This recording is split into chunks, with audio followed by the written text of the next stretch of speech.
na tuko na Mrs. Kenya 1 na jana juzi tuliambia watu kwamba ushuhuda ile yako naye inaweza ikasaidia mtu somewhere, na kwa sababu amekubali kuja, na nikaona watu wamecomment kwa Facebook, they want to hear. It is good. Mimi nitoka jela, mimi si msomi, yeye ni msomi, atawaelezea kule ametokanisha na mashule form 1 sijui whatever. Mimi sikufika hata form 4, form gapi, class 5 nilitokea kule, lakini mambo ya masomo tusilete kwa nyumba yangu. Tuongee mambo ya anointing na pesa, utajiri nani mkubwa na gari ile kubwa. Karibu sana, thank you very much.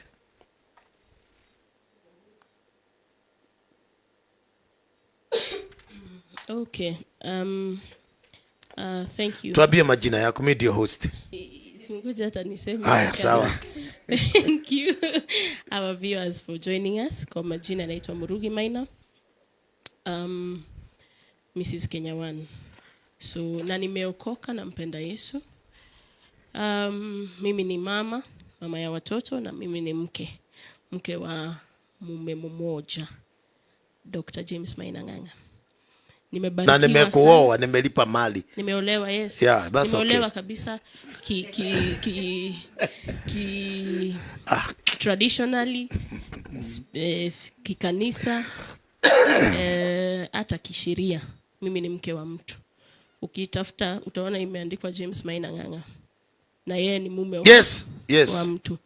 Imeandikwa Lois Murugi Maina. So I am honored. Mtaniruhusu kuongea Changanya tu, changanya. Hata wao wenyewe ni wa kuchanganya. I am honored to be a wife to a man of God. And to stand in this capacity, it is not easy, but it is a blessing. And because I know there is a reward waiting for me. So I am honored. Na nashukuru Mungu kwa hayo. Thank you, Bishop, for joining us. Thank you. Haya. Ulikuwa unihoji. No. Okay. Viewers, naona watu wameanza kukomenti sana hapa. Si mgoje kidogo, mtakomenti mkisikiliza. So, now is you are married with 3 children. Yes. Na what ni panda shuka gani watu wanapata katika wedding ama after wakimaliza wedding, kabla kutulia kwa nyumba? Kuna mahali labda kuna misukasuko hivi na hapa na pale ile wewe umepitia? Okay. If I can start kidogo nyuma. Mimi ndio nije niwe mke wa mtu ama mke wa mtumishi. Kwetu hakuna pastor na hakuna my mother is not a pastor's wife and my father is not a pastor. We were just washirika wa kawaida. So what I might have known about being a wife is contrary to what a pastor's wife is, because unajua utachukua mawazo yenye ama what you have seen in your father's house and bring it forward. Ufikirie sasa hivyo ndio utaenda kukaa ama hivyo ndio ndoa inafaa kukaa ama kuwa. So when I got married as everyone else does. You expect marriage to be a bed of roses, but it does not turn marriage to be a bed of roses. Yani itakuwa tu nywe mambo mazuri. Okay, sawa, yeah. Kila siku ni honeymoon. Oh, bed of roses. Okay, sawa. But marriage comes with its challenges. There are challenges before marriage, especially when you're what is it called? Courtship. During courtship ni hiyo kuchumbiana ya kukatiana. Ndio hiyo. Okay. Unatumia kukatiana ni gani? Kukatiana siku hizi is just mtu anakuambia uko smart bla bla. Hiyo ndio kukatiana. Hiyo wanakatiana tu, lakini courtship has to lead somewhere. So it leads to marriage. Kuchumbiana. Sawa, kuchumbiana sawa. Okay. So there are challenges that come in courtship because mimi venye niko pengine kulikuwa na watu wangetaka na mume wangu kuna watu wangetaka awaoe. So you see there is a great opposition there kuna ni kama mashindano fulani ya nani ataolewa, nani hataolewa, nani ataoa, nani hata like that. So there were challenges before marriage, but I was able to overcome that because moyo ukipenda, what else can you do? See, you overcome the challenges because of that. So I got into marriage, and panda shuka ni kwamba the challenges that were there. Madam, wacha kurukaruka huko. Uliwahi tukutoroka? Hiyo, that's what people. Ama sio hiyo. Basi sitauliza. Basi wewe uliza wewe. Wewe uliza wewe Bishop. Pole pole tu taratibu because watu wanasikiza. Lakini simulaumu amezoea kuhoji watu wa mapepo. Sina mapepo. Aki wewe. Sawa tu. The same challenges that were there during courtship, hiyo yenye ilikuwa kwa kuchumbiana, inaweza ikakufuata hata ndani ya ndoa. Why? Because numbers ni ile ile ya simu. Watu ni wale wale. So wanakutafuta hata after marriage. Because kuna watu ni spoiler wa manyumba. Na anaweza hata akakutoa kwa ndoa. Because the agenda is not happily ever after. The agenda ni akuharibie kwa sababu hakupata kukuoa kwa sababu kwa hivyo atakuharibia. So nikapatana na mambo kama hayo. Ikabidi nibadilishe simu, namba ya simu, na yeye akabadilisha yake, I believe, yes. Because when you get married you start on a clean slate, unaanza upya.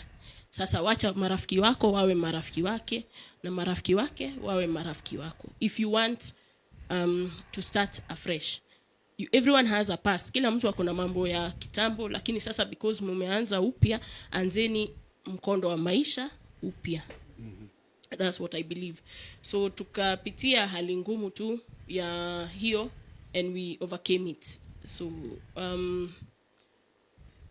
challenges Kuna mtu anauliza hapa, tuambie hiyo party ya kuhepa dad. No, ni watu wameuliza tuambie party ya kuhepa. Ama okay. Sikuhepa sije kutoroka. Kuhepa ndio kutoroka. Sawa. Nikatoroka. Kisha ukiolewa, you are not anyone's wife and he is not anyone's husband, so you have to mold each other into ani mold nikuwe mke wake na mimi ni mold awe mume wangu venye ningetaka awe. Sasa if you assume automatically huyu mtu atakuwa mume wako venye yuko, mtakuwa mna collide. So kwa hizo hapo ndani kwa kucollide ndio kulitokea kutoroka. Kutoroka nimetoroka si siri, na because nataka kuponya mtu, kutoroka sio mwisho na sio wanasema hivi unatoroka.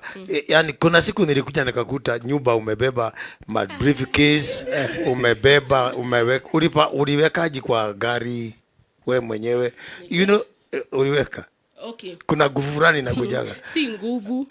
Ni hiyo whatever is making you kutoroka. Inasababisha. Tia some motivation. Okay. Sasa hata ukijua baadaye sasa leo utaenda ukae, utashangaa hizi vitu zote nilibeba aje. Ulipangaje? Yeah, kama kuna msukumo fulani. Either ni hasira ama whatever it is, utachukua nguo, utabeba, uchukue watoto kama uko nao, ubebe, na hauoni ikiwa kitu ngumu because in your head ni kuenda tu. Okay, sasa wanauliza mtu akienda huwa ameenda kabisa ama anaenda atarudi? Mtu akienda ni hasira imempeleka tu. Anaweza kuwa amesema ameenda kabisa. Atasema tu. Hakuna mtu anasemanga naenda kurudi. Si amebeba nguo na amebeba kila kitu na kweli ni kurudi. Sirudi hapa mimi. Yeah. Kuna mmoja alivuja ma TV na nini? Sio mimi huyo. Wewe hujavuja? Okay. Ni kusema tu kuna mtu alivuja ma TV akaribu na baadaye unajua alirudi. Bwanake akamwambia kwanza lete TV. Kwa hivyo wale wa kutoroka, hii swali sijui kama utajibu. Huyu anasema hukusema kwenye ni wapi. I don't think you need tell that. I don't. Yeah. Ni Nairobi tu. I'm born and raised. No, wewe unauliza kwao ni wapi? Kwao ni kwangu. Si ndio hiyo? Si kwao ni si kule, si alipewa kitanda yake na whatever. Sawa, kwao ni kwangu. Sawa. Nao mwingine anasema hivi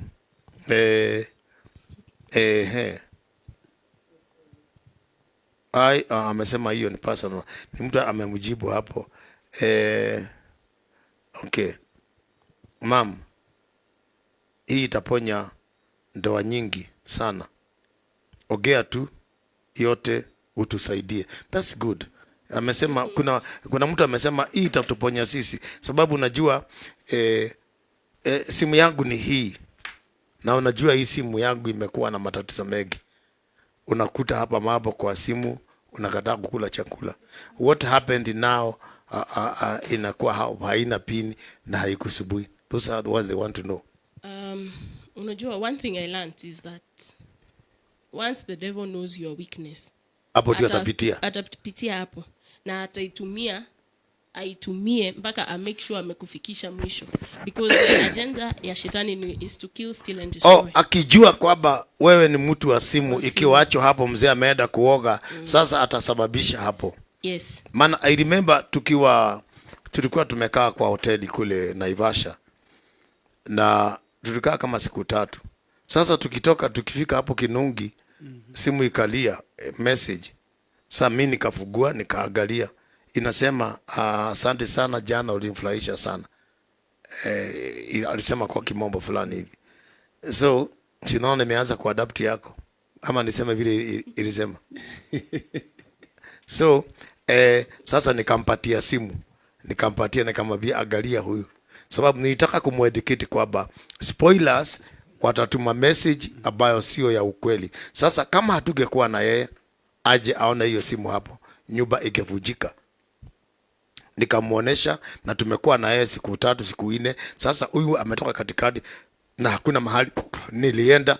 So yeye mwenyewe akaniambia hawa ni house breaker, ni watu ambao wanavuja nyumba. Na sasa kwa sababu kuna watu wanataka kukusikiliza, wanataka kujua uliwezaji ukaseto. Maana siku hizi autoroki, uliwezaji ukaseto. How did you come to that? Sababu pastor ni yule, watu umesema ni wale. What happened sasa wewe ukaseto? Hiyo pressure katoka kwako. Maana wanauliza. Fortunately or unfortunately for me, I have learned through experience. So kuna mambo nyingi nimepitia ndio ikanifanya kujua, because I hope someone mwenye ananisikia, you don't have to wait for that experience. Wewe sikiza tu ikufunze. Simu ilinisumbua sana, ikipigwa inanisumbua nini, unaongea hiyo nani, you want mpaka karibu useme yekwe speakerphone usikie ni nani. But once I realized that the devil might be using or is using that as a loophole, nikaamua let me ignore, nione what next. Believe it or not, ukiignore hata inaacha kukuumiza. Huyo mtu sasa ama whatever ama shetani hatumii hiyo njia, because now you've ignored that. Si ati simu yako siona. Ukishaelewa. Yeah. Na mimi siweki simu yangu pin na bado inapigwa. Na inapigwa tu na hata watu watatuma messages. Hata messages nimeona sijakuambia. Yeah, it's okay. Mimi sina shida. Wajua nilimwambia hivi, wao ukiona message angalia yangu ya kujibu. Maana mtu atasema I miss you baby. Kuna watu unipigia simu tukiwa na wewe. Na mimi nakuuliza, kwa nini unaniita baby? Sweetie. Mtu na tuko naye na mwingine ananipigia simu ananiita sweetie. Na ni mke wa mtu. Na tuko naye ananipigia ananiita sweetie. Mpaka namuuliza huyu, kwani sweetie kwa kimombo ni inamaanisha nini? Akasema huyo mtu wako na some another agenda. So tunataka kuongea mambo ya nyumba. Hata mimi wakati huo si ati mimi nilikuwa mkurino. Si ati nilikuwa mzuri. Sikuwa mzuri kwa sababu gani? Kwa sababu yeye hakuwa mke wa mtu. Mimi nimekuwa mume wa mtu. So I was thinking anakuja kuchukulia ule mwingine pale aliwacha. So nilitaka anihandle kama mke. Kumbe bado ni msichana. Unaona? Kumbe bado ni msichana. Wacha nikuelezee what happened. Siku moja alikuwa anatoroka na BMW na mimi nachukua polisi. Namfuata mpaka kwao. Mapolisi. Oh, Nganga. Naenda. Niliambia watu hiyo. Tukasibuana. Akienda na mimi nachukua polisi. Naenda mpaka kwao. Naye anachukua, anawacha gari, anatoka na matatu. Anaenda. Nikifika naona gari simuoni.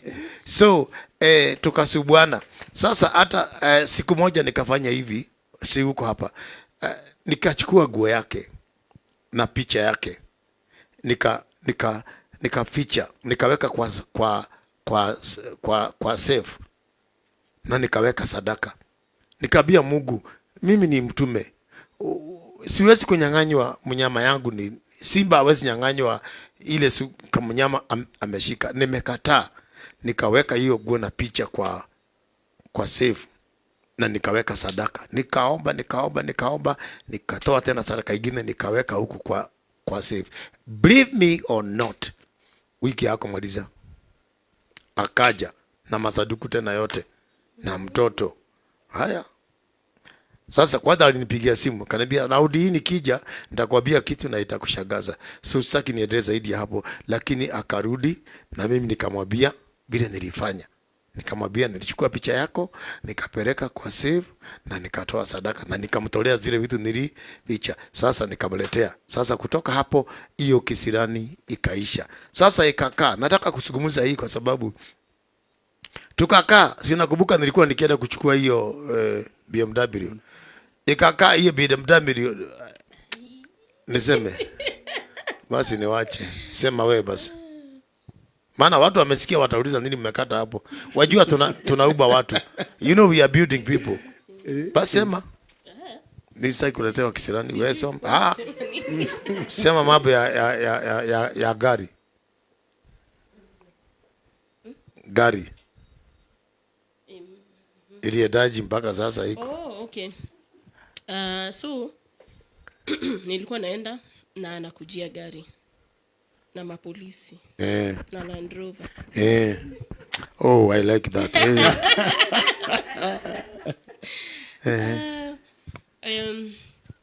But eventually kuna kitu ilinifanya I made a decision. Ukawa mama. Nikasema enough is enough. Unajua nilijiuliza kitu moja.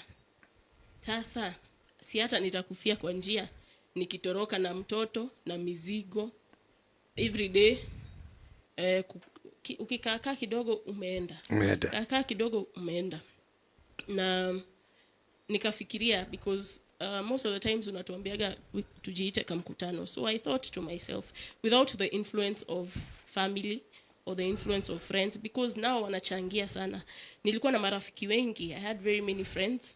Na nikiangalia majority of them are not married. So hata wanakuchangia, wanachangia mashida yako ya marriage, the results that you get ni chana na hiyo mtu. Yeah. Hata kama unaweza ishi peke yako, you can raise mtoto, utaendelea tu, utalea mtoto wewe. Hata unaweza ukaolewa tena. Because hiyo ndio mawazo ya mtu hajaingia kwa ndoa. But I put that aside. Sikusikiza watu na sikusikiza watu hata wa kwetu. Nikajiuliza, nilifika nikaingia ndoa, na not only marriage, nikaingia ndoa na hadi nikapata mtoto. Tayari niko ndani. Kama ni kutoka, siwezi toka saizi. Kama ni kutoka, ningetoka ile siku tukiwa courtship, nimwambie wewe oa mtu mwingine na mimi niendelee na maisha. But now that I am already someone's wife and I'm already someone's mother, na hata nikitoka hata wacha kukua. You have a question? Baba ya mtoto wangu. Malize kwanza. Okay. Na hata acha kuwa baba ya mtoto wangu, let me take this step, liwe liwalo. Kama ni kubaya nikaharibikie, nikaone ubaya huko. Kama ni kukufa nikakufie huko. Kwa sababu tayari hata nikakufa hiyo siku, mwenye atasema nitazikwa wapi ni huyo tu natoroka kutoka kwake. That husband of mine. So nikasema kama mbaya. Nikasema nikurudi. Yes. Sasa nikarudi mimi. And that step ndio ikakuwa ndio mwanzo wa maisha mapya. Ikakuwa mwanzo, the start of a new life. Nikaingia ndoa na nikasema nitangangana nayo the way it comes. Si mraisi mzee, lakini hata mimi si mraisi. Aya, umeniharibia. No. Because show ni yangu. Sawa. Si hata nyinyi mnamjua. It's okay. Hata wewe unajijua apostle. Mimi sijijui. Aya, sawa. So, but I believe God gives you what you can handle. You're graced. So mkiniona nikitembea huko, I am graced for this man. Si kila mtu anaweza kana yeye, mimi nimebarikiwa kukana. Aya. Yes, because Guy, umeniharibia. Wacha nikwambie. Unajua most people house spoilers, wacha niwaambie. House spoilers wananiangalia saa hizi wanasema hata mimi nika manage nikamtoa yule pale nitakaa hivyo. Okay. One thing you don't know, you are not graced for this position. Okay. I am graced. So that's why I am thriving. Thriving ni kumaanisha ninaendelea kukua, naendelea kung'aa. Yes. Yes, here. Okay, sawa. Mtu mwingine akajaribu kuingia hapa, you will be like a thorn bush. Thorn bush. Utakuwa kama kanini, mamiba. Hauwezi. But because I am graced, I thrive. Okay. Bishop. Mama, hapa kuna mtu anataka umsaidie na swali. Were there challenges to raise watoto wa the late, and how does one do that? Yeah, that's good. That's a very good question. Yes. Yeah, it's good. Challenges were there because you see, when you come into a household that has children, there is something that they had and there is something that they have lost. So there is a void. There is a void they have. And as much as you try, you cannot fit into those shoes that were there. So you have to, or rather, it is by God's grace that you manage to heal a part of what they lost. Not 100% because you cannot fit into those shoes. But the challenges were there. There was, what can I call it? External influence. Mimi nikiolewa kulikuwa na mambo nyingi sana. Asiolewe, aolewe, asimuoe. Hapo ndio watu wanataka kujua. Sasa hapo ndio shida ilikuwa. I think nilikuwa na over 1000 ladies who are on queue. Yes. 1000. Ni sawa. Yeah, you know. Let us speak true. Nilikuwa online. Aya. Online. Wala walikuwa online. Hey. Q. Okay. Unajua hata I lost ashes. Yeah. You know that? Yes. Waliinuka wakasema hawezi kutukumbuka na vile tumemtumikia. You know that? Wengine walitaka nioe sister zao, wengine walitaka nioe watoto wao. Yaani ili na mimi nikasimama nikasema liwalo naliwe. What happened is this.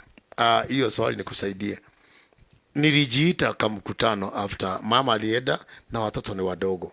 Sasa nikasema jamani, sijui nikae mwaka 10. Sasa mwaka 10 nitakaa. Watoto hawa ni wadogo. Kale kadogo kalikuwa na miaka ngapi?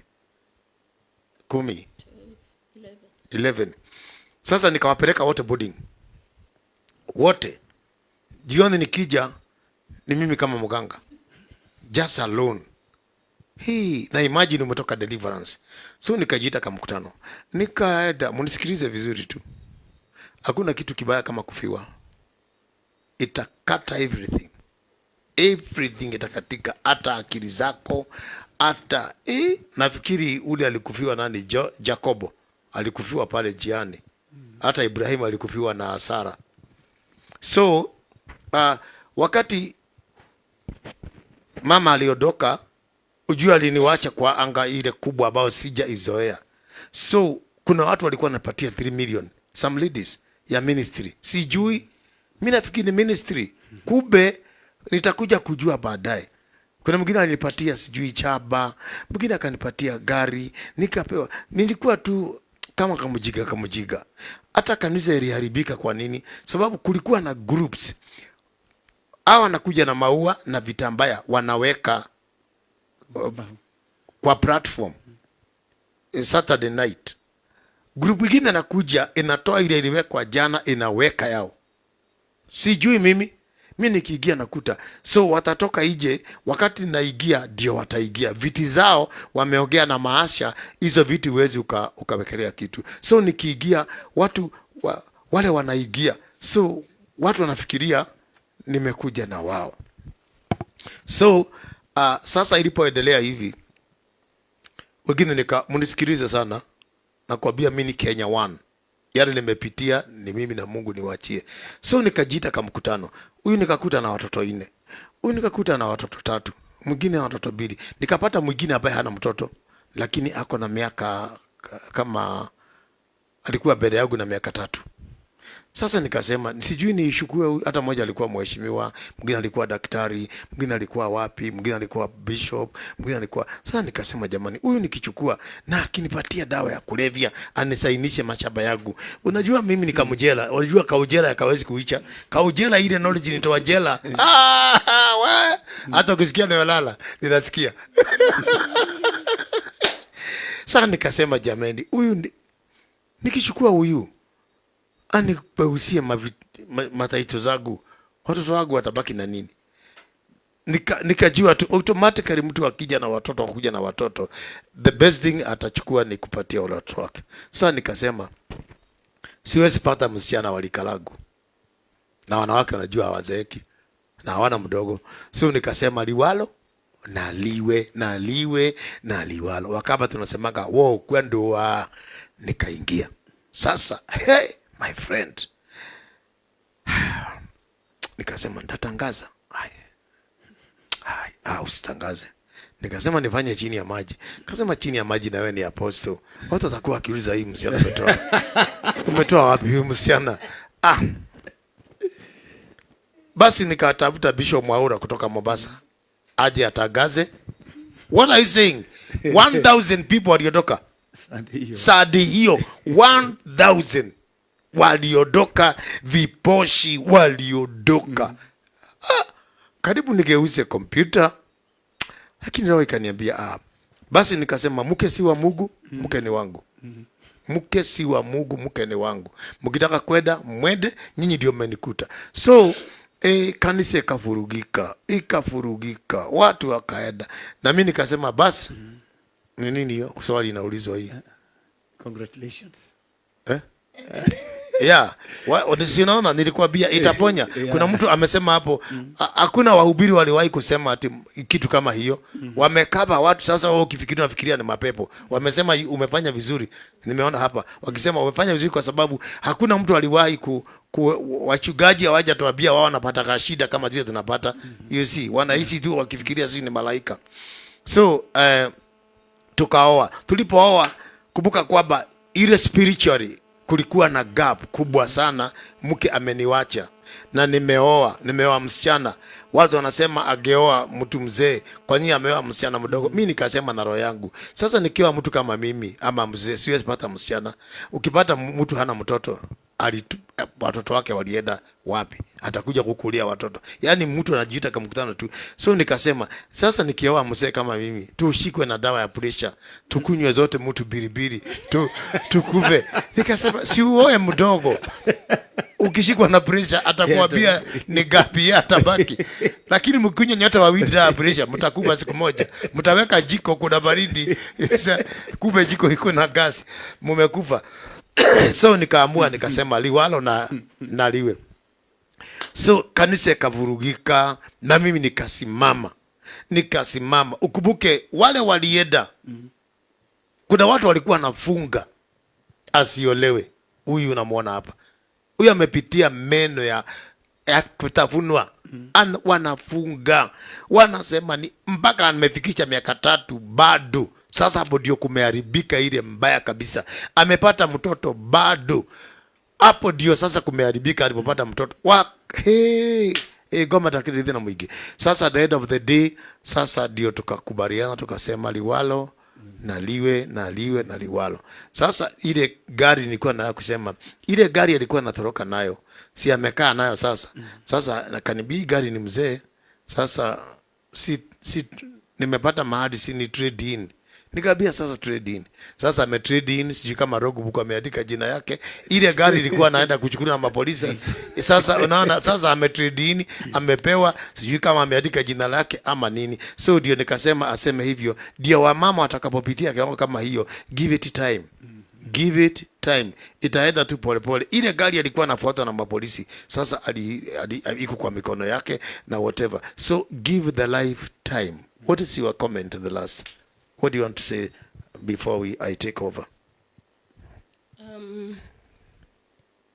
I think in marriage you need patience and you need direction from the Spirit of God, because ukifanya uamuzi na macho ya binadamu, at times you will be the one at a loss, because hivyo nilienda mara whatever number of times that I went back home to my parents' home and left my matrimonial home.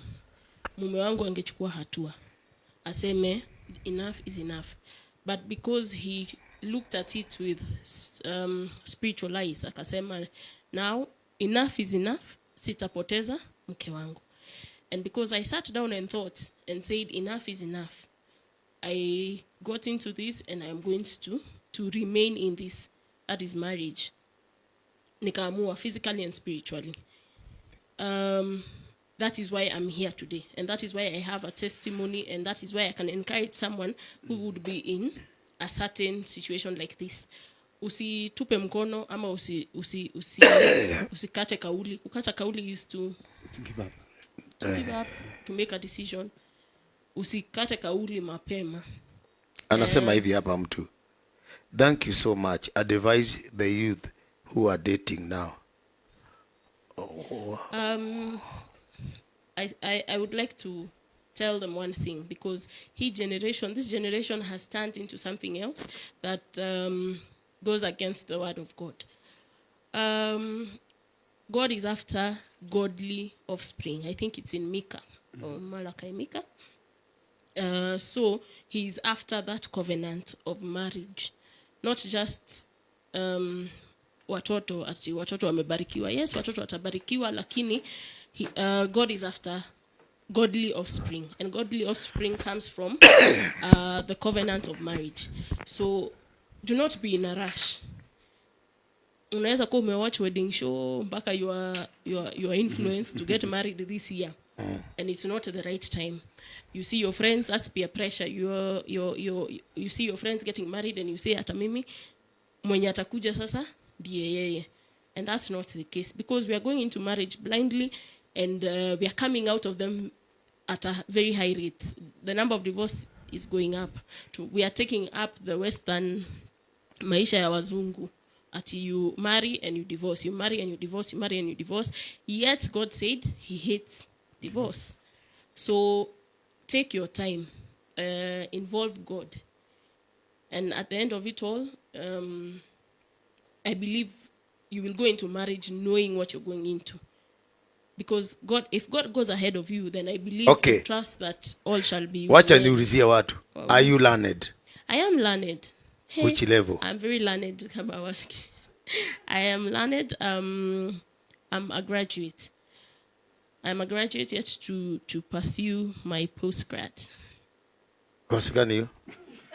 Degree ya pili. Oh, ya pili. Ile ya kwanza ni ya? Ya kwanza nimefanya ni ya finance. Finance ni kama ya Uhuru? Yeah. Uhuru is economics, but yeah.